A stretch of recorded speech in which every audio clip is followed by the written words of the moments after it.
аймгаа сан баян засаг дарга.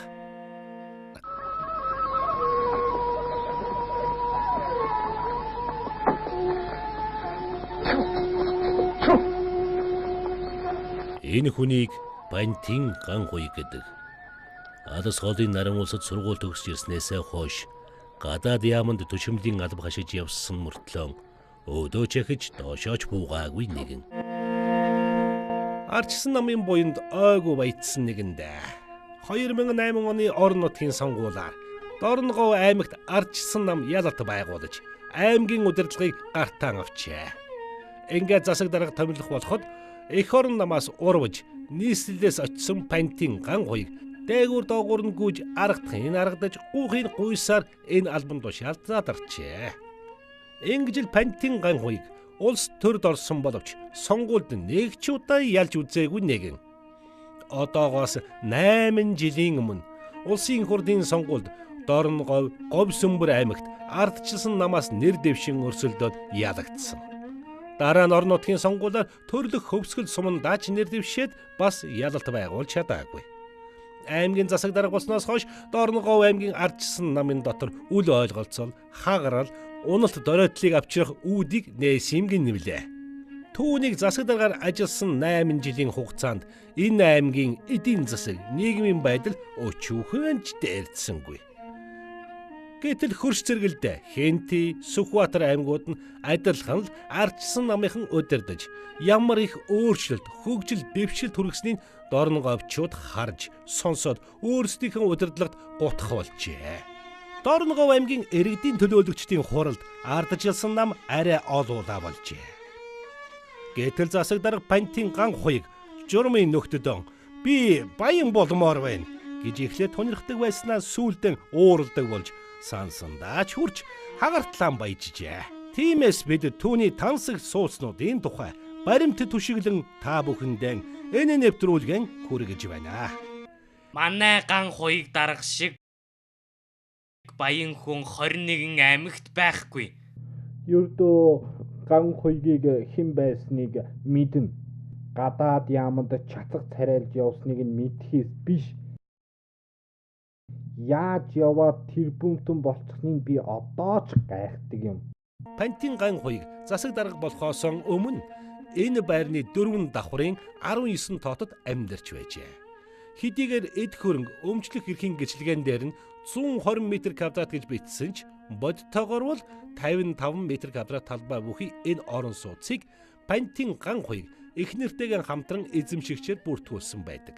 Гэтэл 2013 оны 9-р сарын 16-ны өдөр тэг их эргэн улсын бүртгэлийн газар гаргасан өргөдөлтөөн ган хуйгаас энэ байрыг 125 сая төгрөгөөр худалдан авсан тул гэрчлэгээ олгохыг хүсээд байрны нийт талбайг 55 м² гэж тов тодорхой заажээ. Гэрчлэгэн дээр ч гэсэн 55 м² болохыг баталгаажуулсан байх юм.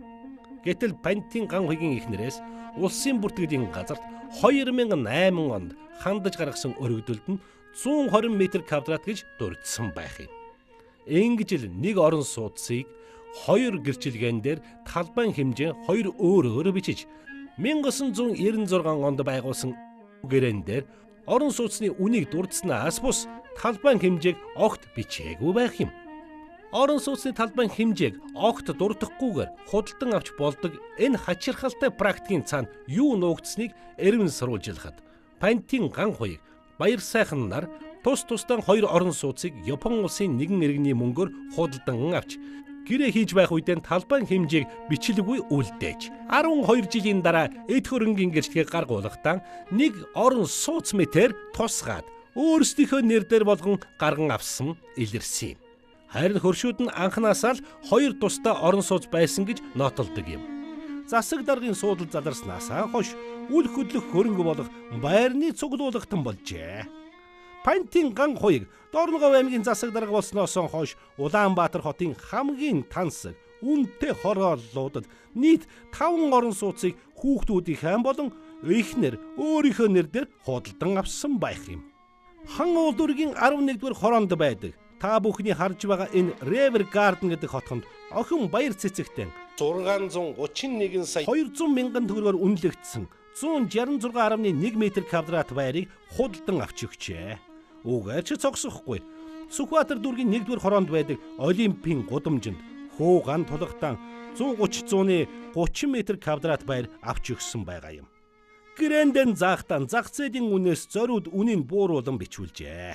Энэ бол тансаг байрнуудынх нь ердөөл 2 юм.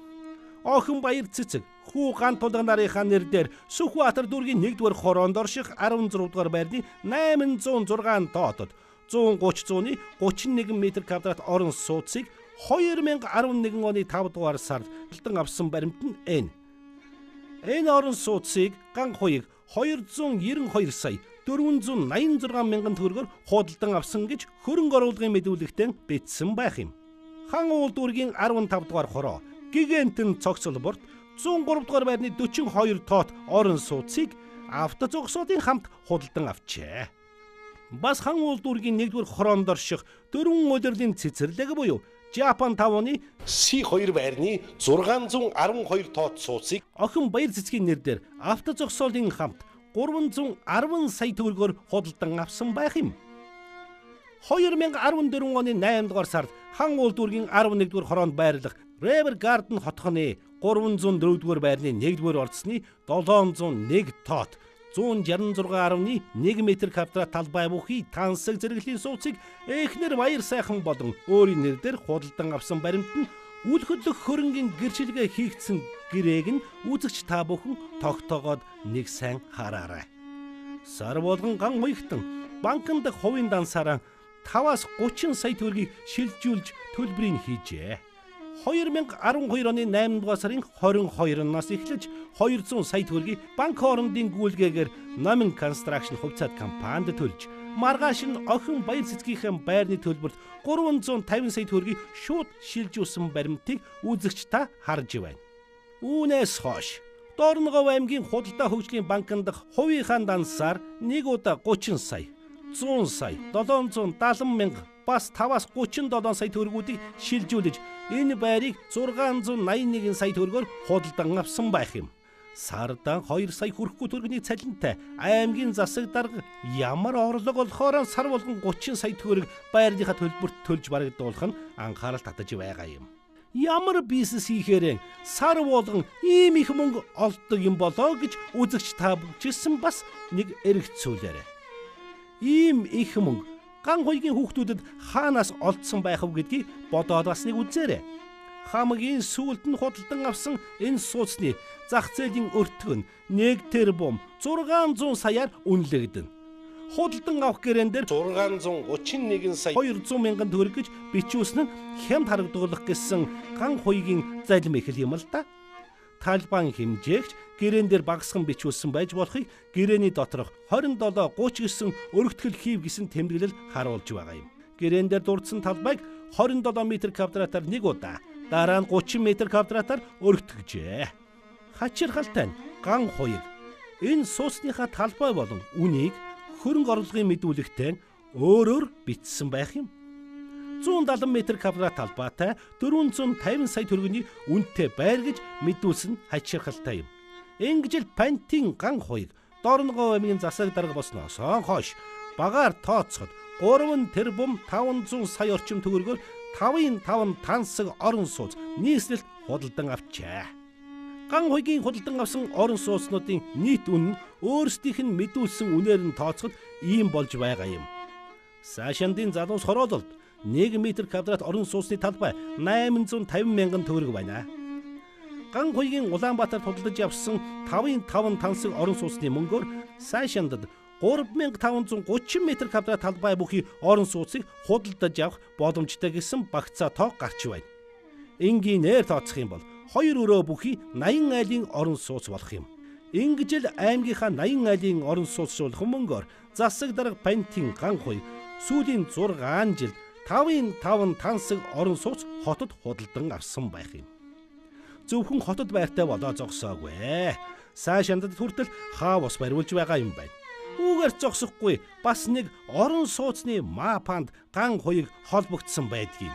Төрийн албан хаагчдын орон сууцчлуулах хөтөлбөрийн хүрээнд Брилбелт хувьцаат компани Саашанд сумын 3 дугаар багт Майн зав 43 44 дугаар байруудыг барьжээ. Гэтэл метр квадратын харин дутуу барин өрөөнүүдийн жижигрүүлж тендерт шалгаруулсныг шагнал болгон засаг дарга ган хуягт 80 метр квадрат байр шагнал болгон өгсөн байгаа юм. Метр квадратын хэмжилтийг хийхэд иргэдэд борлуулсан үнээс 1-3 метр квадратын зөрүүтэй илэрсэн байдیں۔ Дорногов аймгийн иргэдийн төлөөлөгчдийн хурлын дарга Ганбаатарын захирамжаар ажлын хэсэг байгуулж шалгалт хийлгэжээ. Мэргэжлийн байгууллагууд хэмжилт хийж үзээд зөрүүтэй байгааг нь хүртэл тогтоосон байх юм. Харин шалгалтын дүн өнөө хүртэл иргэдийн төлөөлөгчдийн хурлаар хэлэлцүүлээгүй хав даруулсан мөртлөө засаг дарга Бантин ган хуйг метр квадратын зөрөөгөөр хэл ам гаргасан иргэдийг байрын чин зээлийг буцаалган шүү гэж нэг бис удаа дарамталсан гэдэг. Шагнал болгон авсан 80 метр квадрат байрыгаа төрийн банкны захирлаар өөрөө хөөцөлдөж байж тавиулсан нам нэгт цэрэн дорж данзарж мөнгөний өөрөө халаа салчихсан байх юм. Аймгаа сан баян засаг дарга. Засаг дарга Бантин ган хуйгийн гэр бүлийнхний нэр дээр даруй 5 автомашин бүртгэлтэй байна. 8050 ОНО дугаартай Toyota Land Cruiser 200 маркийн автомашин. 77 Тэг УБО дугаартай Toyota Land Cruiser 200 маркийн автомашин. 1880 УНК дугаартай Toyota Harrier маркийн автомашин. 8040 УНО дугаартай Toyota Hilux маркийн автомашин. 0140 УНГ дугаартай Toyota RAV4 маркийн автомашин. Энэ олон машинаас 8050 УНО дугаартай Toyota Land Cruiser 200 маркийн автомашиныг худалдан авсан он сар өдөр нь ихээхэн сонирхолтой байгаа юм. Газрын наймаа хийж энэ машиныг авсан байх юм. Японы иргэн Нагао Танака Монголын иргэн Ган Тулга нарт 80 газрыг олгохын тулд $200,000 нэгсэн байна.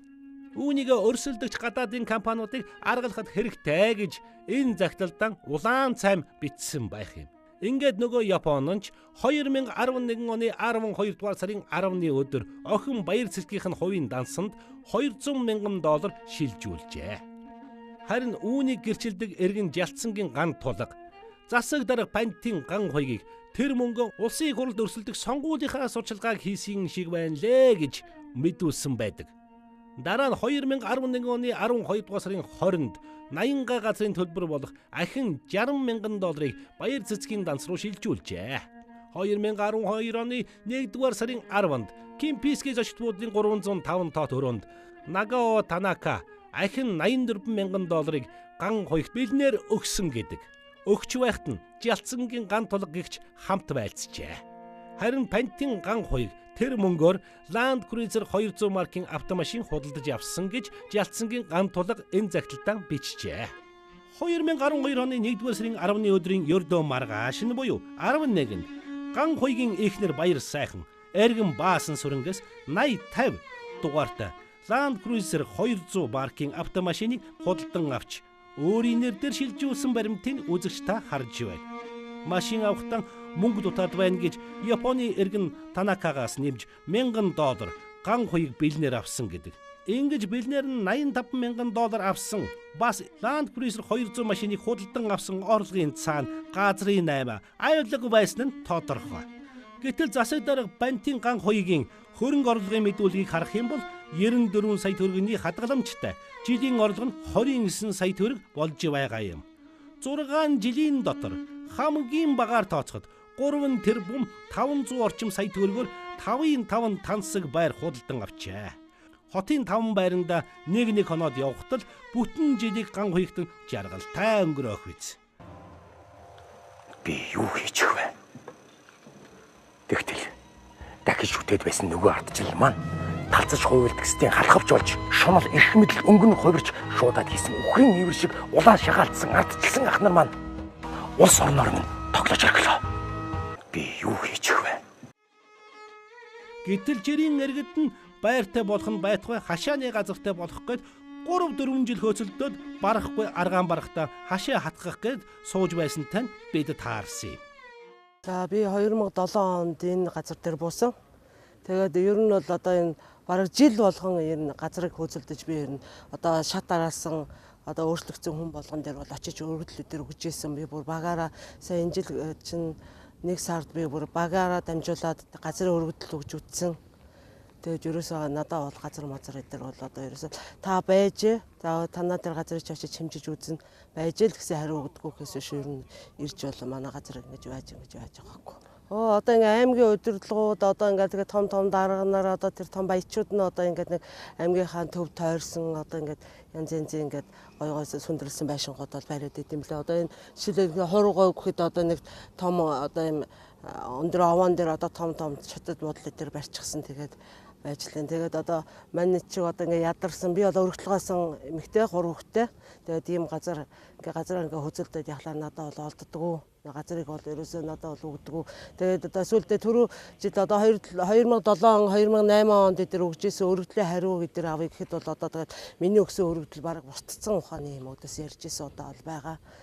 Тэгээд ер нь л одоо тэгээд газар авч чадахгүй байгаа болохоор одоо би ямар ч хэсэн газар авахгүй байгаа авч чадахгүй байгаа учраас би ингээ хашаа машаад барьж чадаагүй одоо газартаа босоо хойно ингээ хашаага барья гэж одоо тийсэн боловч одоо тэгээд газар өгөхгүй болоод ингээ хүчээр өөрөө хашаа барих гад тэгээд одоо энэ байрны хосуудыг гуугаад ингээд шонгийнхоо нөхөг ухуулж байгаа. За би Хатан Булаг сумын уугуул иргэн байна.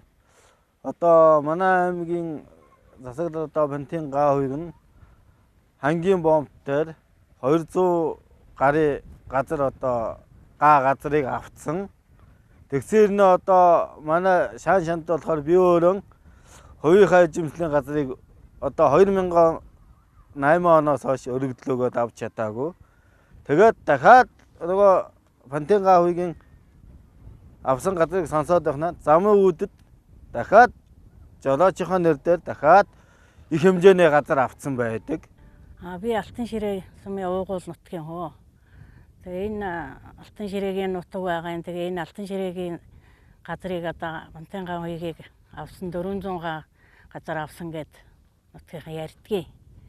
Бас тэр Хатан Булаг сумын тэр ямар юм гэдэг вэ? Одоо тэр юунд 200 га газар хүүгийг авч ажилуулдаг ч гэнэ үү? Тиймэрхүү юм нутгийнх нь яриад идэгий.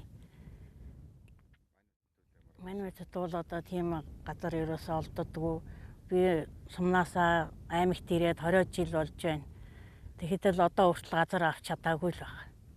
Тэгээ энэ томцуул нь одоо ингээд ойрхон тийм газрууд л авчдгийм билээ хараад байхад. Дорногов аймагт хашааны газартай болно гэж хөөцөлдөх нь маха эдсэн ажил болдгийм билээ. Аль өнгөтэй өөдтэй гэсэн газруудын албан тушаалтнууд авчихсан болохоор сайшиндын төвд газар үнэтэй болсныг ч хүлээн зөвшөөрдөг юм. Тэгээд энийг бол сүүлийн үед бид нар яг зах зээлийн харилцаанд оруулаад ингээл жоохон өсчөөд иргэд бол давхар төлөөсөө хийгээл явж байгаа. Үүнээс болоод газар хувьчлалын ажил энэ аймагт 30 гаруй хүн хувьтай явж байгаа юм байна. Жирийн иргэдэдэн цахилгаан очоогүй, нийтийн тээвэр явдаггүй, ногоо нуурт газар аваа гэд тулгачдаг болохоор тийшээ тун цөөхөн айл нүүж очижээ. Сайшандад байрны метр квадратын үнэ нь 850,000-аас сая 300,000 төгрөгөөр үнэлэгдэж байна. Уул нь 8 жилийн өмнө төрлөх аймгаан хөгжүүлнэ гэж ган хуягтан нутагтан очиж засаг дарга болсон нь Пантин ган хуяг бас түүний үр хүүхдүүд шиг баян хүмүүс Дорногов аймгаас өөр олдохгүй юм билээ. Яавал тань шиг баян болох бол Би яаж мэддэв? Тааж мэддэг тарлан болох биш. Хүссэн баян болдоггүй албан тушаалтанд баян болдог юм. Авилгатай тэмцэх газарт нөгөөд юм олж долоохыг чинь харъя л та.